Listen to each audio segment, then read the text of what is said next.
గాయత్రి క్రియేషన్కు స్వాగతం. ఈరోజు మనం విలియం షేక్స్పియర్ రచించిన నాటకాలలోని జూలియస్ సీజర్ అనే నాటకం గురించి చెప్పుకోబోతున్నాం. ముందుగా షేక్స్పియర్ గురించి. విలియం షేక్స్పియర్ ఇంగ్లాండ్లో 1564లో జన్మించారు. వీరు మధ్యతరగతి కుటుంబానికి చెందినవారు. ఇతని తండ్రి పేరు జాన్, తల్లి పేరు మేరీ. షేక్స్పియర్ వారికి 3వ కొడుకు. అతను తన 18వ ఏట తనకన్నా 8 ఏండ్ల పెద్దదైన ఆల్ హతేవా అనే ఆమెను పెళ్లాడాడు. 3 పిల్లలు పుట్టాక బతుకు తెరువు కోసం 1587లో లండన్ మహానగరం చేరాడు. ఆయన కొద్ది కాలంలోనే విజయం లభించింది. షేక్స్పియర్ మొట్టమొదటిసారిగా 1590లో ఒక నాటకాన్ని రాశారు. అది మొదలు తన జీవితాంతం ఏడాదికి 2 నాటకాల చొప్పున ఈయన రచించారు. ఈయన నాటకాలు రచించడమే కాక నటుడుగా కూడా రాణించి తన నాటకాలతో పాటు ఇతర నాటకాల్లో కూడా పాత్రలు ధరించేవారు. ఆనాటి బ్రిటిష్ రాణి అయిన ఎలిజబెత్ మహారాణి ఎదుట అనేక పర్యాయాలు ప్రదర్శనలిచ్చారు. 1616లో ఏప్రిల్ 23న విలియం షేక్స్పియర్ తన స్వగ్రామంలోనే చనిపోయారు. ఆనాటి నుంచి ఈనాటి దాకా ఆయన రచనలు ఇంగ్లీషు సారస్వతంలో అత్యున్నత స్థానం అలరించుకుంది. ఆయన నాటకాల్లో కొన్నింటిని శ్రీ ఆర్ కోదండరామయ్య గారు అనువాదం చేశారు. అందులో ఒక నాటకం జూలియస్ సీజర్ ఈరోజు మీకోసం. జూలియస్ సీజర్ క్రీస్తు పూర్వము 100 సంవత్సరాల క్రితం జన్మించాడు. ఆయన 26వ ఏట రాజకీయ జీవితం ప్రారంభించి రోమును పరిపాలించే త్రిమూర్తులలో ఒకడైనాడు. సీజర్ రోము సామ్రాజ్య పడమటి ప్రాంతాన్ని, గాల్ దేశపు సహా పరిపాలించాడు. పాంపే అనేవాడు మధ్య ప్రాంతాన్ని, దక్షిణ ప్రాంతాన్ని పాలించాడు. కాకస్ అనేవాడు తూర్పు ప్రాంతాన్ని, పర్షియాను పాలించాడు. సీజర్ తన సమర చాతుర్యంతో రోమ్ సామ్రాజ్యాన్ని రెట్టింపు చేశాడు. సీజర్ ప్రతిభ పెరిగిపోతుందని అసూయ చెందే పాంపే అతని సేనలను ఉపసంహరించుకునేలాగా శాసనం చేశాడు. సీజర్ ఈ శాసనాన్ని లక్ష్యపెట్టక రోమ్ నగరంపైకి సైన్యాలతో సహా దండెత్తి వచ్చాడు. పాంపే భయపడి పారిపోయాడు.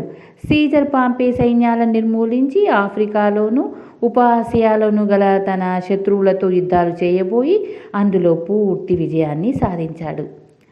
ఆ విజయం తర్వాత ఏం జరిగిందో చూద్దాం. రోమ్ నగరం కోలాహలంగా ఉంది. జూలియస్ సీజర్ విజయుడై యుద్ధాల నుంచి తిరిగి వస్తున్నాడు. ప్రస్తుతం ప్రజల కంటికి అతను దేవుడు లాంటివాడు. వారు సీజర్ను చూడడానికి వీధులలో గుంపులుగా గుమిగూడారు. అయితే ఆ నగరంలో సీజర్ వస్తున్నాడంటే దిగులు పడిన వారు కూడా ఉన్నారు. ఎందుకంటే రోమ్ నగరంలో అమల్లో ఉన్నది ప్రజాతంత్రం. సీజర్ ప్రజాతంత్రానికి స్వస్తి చెప్పి తాను చక్రవర్తి అయి నిరంకుశ పరిపాలన సాగించుతాడని వారి భయం. సీజర్ను దేవుడని భావించే అమాయక ప్రజలు అతని కిరీటం పెట్టకుండా కాదంటారా? ఇలా భయపడిన వారిలో సీజర్ అంటే గిట్టని వాళ్ళు కూడా ఎంతోమంది ఉన్నారు. వారిలో కాసియన్ అనేవాడు ముఖ్యుడు. ఇతను మార్కస్ బ్రూటన్తో సీజర్ మూలంగా రోమ్కు ప్రమాదం ఉండదని సూచనగా అన్నాడు. సీజర్ చక్రవర్తి కావటానికి ప్రయత్నిస్తున్నాడన్న అనుమానం బ్రూటన్కు కూడా ఉంది. అయితే అతను సీజర్కు ఆప్తమిత్రుల్లో ఒకడు. అయినప్పటికీ అతను అన్నింటికన్నా దేశం యొక్క క్షేమాన్ని ప్రధానంగా గణించే అపార దేశాభిమాని. ప్రజలు సీజర్ను ఎంతగా గౌరవించేవారో బ్రూటన్ను కూడా అమితంగా గౌరవించేవారు. బ్రూటన్ అంత పెద్ద మనిషి, నిస్వార్థపరుడు, ఉదార స్వభావుడు. అందుకే కాసియన్ బ్రూటన్ను తన పక్షాన చేర్చుకోవటానికి ప్రయత్నించాడు. ఈ ప్రయత్నము ఫలించింది కూడా. సీజర్ను అంతమొందించడానికి ఒక కుట్ర జరిగింది. బ్రూటన్ కేవలం దేశక్షేమం కోరి ఈ కుట్రలో చేరటానికి ఒప్పుకోవటమే కాక కుట్రదారులకు న్యాయకత్వం వహించడానికి కూడా సిద్ధపడ్డాడు. ఈ లోపుగా జూలియస్ సీజర్ వైభవంగా రోమ్ నగరానికి వచ్చాడు. ఆయన గౌరవార్థం వేడుకలు, ఆటల పోటీలు జరిగినాయి. ప్రజలు ఆనంద సముద్రంలో ఓలలాడారు. సీజర్ను చుట్టుముట్టిన జనంలోంచి ఒక త్రికాల జ్ఞానుడు, సీజర్ మార్చి 15 వస్తుంది, జాగ్రత్త అని గట్టిగా హెచ్చరించాడు. ఈ హెచ్చరికను సీజర్ లక్ష్యపెట్టక పిచ్చివాడు పోనీయండి అన్నాడు. వ్యాయామ క్రీడలు జరిగే చోట సీజర్కు మార్కస్ ఆంటోనియస్ అనే అభిమాని రాజచిహ్నం లాంటి కిరీటాన్ని బహుకరించాడు. కానీ సీజర్ దాన్ని నిరాకరించాడు. ఇలా 3 సార్లు ఆంటోనియన్ కిరీటాన్ని ఇవ్వటము, సీజర్ నిరాకరించడము చూసి ప్రజలు హర్షధ్వానాలు చేశారు. ఒకనాటి రాత్రి చీకటి చాటున కుట్రదారులందరూ బూటన్ ఇంటి వద్ద సమావేశమై జూలియస్ సీజర్ను బహిరంగంగా హత్య చేయ నిర్ణయించారు. మిగిలిన వాళ్ళు ప్రమాణాలు చేయాలన్నారు, కానీ బ్యూటన్ సమ్మతించలేదు. మనం చేయదలుచుకున్న పనికి దేశక్షేమము, ప్రజాతంత్రాభిమానము కలిగిన ప్రేరణలు కావా? వేరే ప్రమాణాలు దేనికి? ప్రమాణాలకు కట్టుబడకుండా మనం ఈ పని చేయలేని పక్షంలో ఈ ప్రయత్నం మానటమే ఎంతో మేలు అన్నాడు. మార్కస్ ఆంటోనియస్కు సీజర్ పైన అపారమైన విశ్వాసం. సీజర్ మరణించాక అతను శత్రుశేషంగా తయారై మనకు పక్కలో బల్లెమవుతాడు. అందుచేత అతన్ని కూడా చంపేయటం అన్ని విధాలా క్షేమం అన్నాడు కాసియన్. దీనికి కూడా బ్యూటన్ సమ్మతించలేదు. మనం హంతకులుగా తయారు కావటం భావ్యం కాదు. మార్కస్ ఆంటోనియా సీజర్కు కుడి భుజమే అయిన రోమన్ ప్రజాతంత్రానికి అపాయం అతని వల్ల కలగదు. సీజర్ ఎప్పుడు పోయాడో అతని భుజాలు, మెడ, కాళ్ళు అప్పుడే నిర్వీర్యం అయిపోతాయి అన్నాడు ఆయన. సీజర్ను చంపటానికి ఇంకెవరు కుట్రలో చేరే అవకాశం ఉన్నది అని అంచనా వేసుకుని వారందరినీ కలుసుకోవడానికి కుట్రదారులు వెళ్ళారు. ఆ రాత్రి సీజర్ భార్యకు పీడకల కన్నది. ఆమె నిద్రలో 3 పర్యాయాలు రక్షించండి, సీజర్ను చంపుతున్నారు అని కేకలు పెట్టింది. తెల్లవారినాక ఆమె తన భర్తతో ఇవాళ ఇల్లు కదలవద్దు అన్నది. సీజర్ మొదట నిర్లక్ష్యంగా ఉన్నాడు, కానీ చివరకు భార్య చెప్పినట్లు చేయటానికి సమ్మతించాడు. ఇంతలో సీజర్ను రాజభవనానికి తీసుకురావడానికి ఒక కుట్రదారుడు వచ్చాడు. సీజర్ అతనితో నేను ఇవాళ రాను అని చెప్పాడు. ఇదేమిటి? ఇవాళ సెనేటర్లు సీజర్కు కిరీటం నిశ్చయించారు. మీరు ఈ సమావేశం వాయిదా వేస్తే తిరిగి సమావేశమయ్యే నాటికి వారి బుద్ధిన మారకుండా ఉంటుందని ఏమిటి? సీజర్ భయపడ్డాడని నలుగురు అనుకుంటే అది మాత్రం ఏమంత కీర్తికరంగా ఉంటుంది అన్నాడు కుట్రదారుడు. ఇంతలోనే మిగిలిన కుట్రదారులు కూడా సీజర్ను తీసుకుపోవటానికి వచ్చారు. సీజర్ తన భార్యతో భయపడవద్దని చెప్పి రాజభవనానికి బయలుదేరాడు. సీజర్ను హత్య చేయడానికి జరిగిన కుట్ర ఎంత రహస్యంగా ఉంచబడినప్పటికీ అది ఒక పౌరుడు పసికట్టి నిన్ను బ్యూటన్, కాసియన్ మొదలైన వారు హత్య చేయబోతున్నారు, జాగ్రత్త అని ఒక ఉత్తరం రాసి సీజర్ వచ్చే దారిలో పొంచి ఉండి దాన్ని ఎలాగో సీజర్ చేతిలో పెట్టాడు. కానీ సీజర్ ఆ ఉత్తరాన్ని విప్పి చదువుకోలేదు. సీజర్ రాజభవనంలోనికి రాగానే అక్కడ ప్రజాప్రతినిధులందరూ గౌరవంగా లేచి నిలబడ్డారు. సీజర్ వెళ్ళి తన ఆసనంలో కూర్చున్నాడు. కుట్రదారులు సీజర్ను సమీపించి అతనికి ఏవో అర్జీలు సమర్పించుకునే వారిలాగా ఆయన చుట్టుముట్టి ఒకరి తర్వాత ఒకరు ఆయనను కత్తులతో పొడిచారు. అందరికన్నా ఆఖరిన బ్యూటన్ పొడిచాడు. నువ్వు కూడా నా బ్యూటన్ అంటూ సీజర్ పడిపోయి ప్రాణాలు వదిలాడు. ఆ రోజే మార్చి 15వ రోజు ఈ దారుణ హత్య కనురెప్పపాటులో జరిగింది. ప్రజాప్రతినిధులు భయంతో స్తంభించిపోయి ఏమీ చేయలేకపోయారు. ఇదంతా కళ్ళారా చూసిన మార్కస్ ఆంటోనీ భయపడి తన ఇంటికి పారిపోయాడు. అతను ఒక మనిషిని బ్యూటన్ వద్దకు పంపి, నేను బ్యూటన్ అంటే గౌరవం కలవాణ్ణి, సీజర్ను ప్రేమించిన వాణ్ణి, సీజర్ హత్యకు కారణమేమిటో నాకు తెలిసినట్లయితే నేను బ్యూటన్ అడుగుజాడలో నడవడానికి సిద్ధంగా ఉన్నాను. నాకేమీ అపాయం జరగదని బ్యూటన్ అభయం ఇచ్చిన పక్షంలో నేను అక్కడికి వచ్చి మాట్లాడతాను అని బ్యూటన్తో చెప్పించాడు. మీ యజమాని పైన నాకు చాలా గౌరవం ఉంది, ఆయనకి ఏమీ అపాయం కలగదు, ఆయన అనుమానాలు నేను తీర్చుతానని చెప్పు అని బ్యూటన్ ఆంటోనియా మనిషితో అన్నాడు.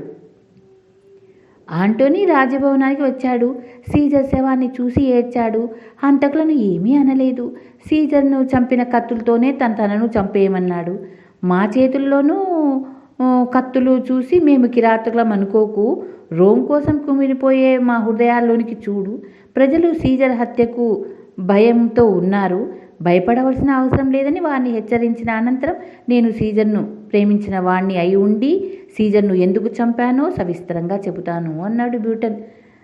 సీజర్ మరణ సందర్భంలో ఆంటోనీ ప్రసంగించటానికి, సీజర్ శవానికి యథోచితమైన దహన సంస్కారాలు జరిపించటానికి కూడా బ్యూటన్ అనుమతించాడు. అయితే తన తరువాతనే ఆంటోనీ మాట్లాడవలసి ఉంటుందని షరతు పెట్టాడు. బ్యూటన్ ప్రజల ఎదుట వెళ్ళాడు. మాకు సంజాయిషీ కావాలి అని గట్టిగా ప్రజలు కేక పెట్టారు. బ్యూటన్ వారితో, మీరు సీజర్ను ఎంతగా ప్రేమించారో నేను అంతగా ప్రేమించాను. కానీ సీజర్ బతికి ఉంటే మీరంతా బానిస చావులు చచ్చి ఉండేవారు. మీకు అది ఇష్టమేనా? లేక సీజరు చనిపోయి మీరు స్వేచ్ఛాజీవులుగా బతకటం ఇష్టమా? మీలో ఎవరైనా బానిసలుగా చావగోరి ఉంటే వారి దృష్టిలో నేను ద్రోహినే. నేనే సీజర్నైతే నాకు మీరంతా ఏం చేసి ఉండేవారో నేను సీజర్కి అదే చేశాను. సీజర్లోని గొప్ప గుణాలను అందరము గౌరవిస్తాం. ఆయన దురాశే ఆయనకు చావు తెచ్చిపెట్టింది. నా చావు ఏనాడో రోమ్కు లాభం కలిగించినా సీజర్ను చంపిన కత్తితో నేను ఆత్మహత్య చేసుకోవడానికి సిద్ధంగా ఉంటాను అన్నాడు. ఈ మాటలతో ప్రజలు బ్యూటన్ పక్షమయ్యారు. బ్యూటన్ వేదిక నుంచి దిగిపోతూ, మీరెవరు వెళ్ళిపోకండి, ఇప్పుడు మార్కర్ ఆంటోనియో మాట్లాడతాడు. ఆయన సీజర్ గురించి ప్రసంగిస్తాడు. అందరూ శ్రద్ధగా వినాలని నా కోరిక అన్నాడు. ఆంటోనీ అసాధారణ వ్యక్తిత్వం గలవాడు. అతను ప్రజలను ఎంత సులువుగా రెచ్చగొట్టగలడో బ్యూటన్ ఊహించలేదు. ఆంటోనీ సీజర్ను పొగడను అంటూనే పొగిడేశాడు. సీజర్ను చంపిన కుట్రదారులను పదే పదే పెద్ద మనుషులంటూ ఆ మాట మీద కుట్రదారులపైన ఆశ్రయం పుట్టించేశాడు. సీజర్ దురాశపరుడని బ్యూటన్ చెప్తున్నాడు. బ్యూటన్ పెద్ద మనిషి. నేను 3 సార్లు కిరీటం ఇవ్వబోతే 3 సార్లు సీజర్ దాన్ని నిరాకరించాడు. దురాశపరుడిలాగా చేస్తాడా? ఎంతటి సీజర్ను ఏ దశకు వచ్చాడో చూడండి. బతికి ఉన్న బ్యూటన్, కాస్పియన్ లాంటి పెద్ద మనుషులకు అన్యాయం ఎందుకు చేయాలి? చచ్చిపోయిన సీజర్కే అన్యాయం చేద్దాం. మనకు మనమే అన్యాయం చేసుకుందాం. ఈ ధోరణిలో ఆంటోనీ ప్రసంగించి ప్రజలు రెచ్చగొట్టాడు. వారిని శవం చుట్టూ కూడమని చెప్పి సీజర్ శవంలో గాయాలు చూపుతూ ఏ గాయం ఎవరు చేశారో వివరించాడు. అంతా అయినాక ఆంటోనీ, ఇదిగో సీజర్ మరణాంతరం, ఇది చూస్తే మీరు ఏడుస్తారు. ఇందులో సీజర్ తన అనంతరం ప్రతి రోమన్ పౌరుడికి 75 నాణ్యాలు వచ్చేట్టుగా రాశాడు అన్నాడు. ప్రజల్లో ఆగ్రహవేశం పెరిగింది. వారు కుట్రదారులను వెతుక్కుంటూ నగరంపై పడ్డారు. వారి కొంపలకు చిచ్చు పెట్టారు. అయితే కుట్రదారులు ఆపదను పసిగట్టి పారిపోయారు. తరువాత కొంతకాలానికి సీజర్ పక్షం వారికి, కుట్రదారుల పక్షం వారికి యుద్ధం జరిగింది. సీజర్ పక్షానికి నాయకులు ఆంటోనీ, ఆక్టేనియస్, లెవిండన్ ముగ్గురును, రెండవ పక్షానికి బ్యూటన్, కాస్పియన్ నాయకులు. అయితే ఈ ఇద్దరి మధ్య నిజమైన స్నేహభావం లేదు. కాస్పియన్ నిజాయితీ లేనివాడని, స్వార్థపరుడని బ్యూటన్కు తెలిసింది. బ్యూటన్ యుద్ధ ఖర్చులకు డబ్బు కావాలని అడిగినప్పుడు కాసిన్ తన వద్ద బోల్డు బంగారం ఉంచుకొని కూడా లేదని కబురు చేశాడు. ఫిలిప్పీన్స్ అనే చోట ఉభయ పక్షాలకు యుద్ధం జరిగి కుట్రదారులు ఓడిపోయారు.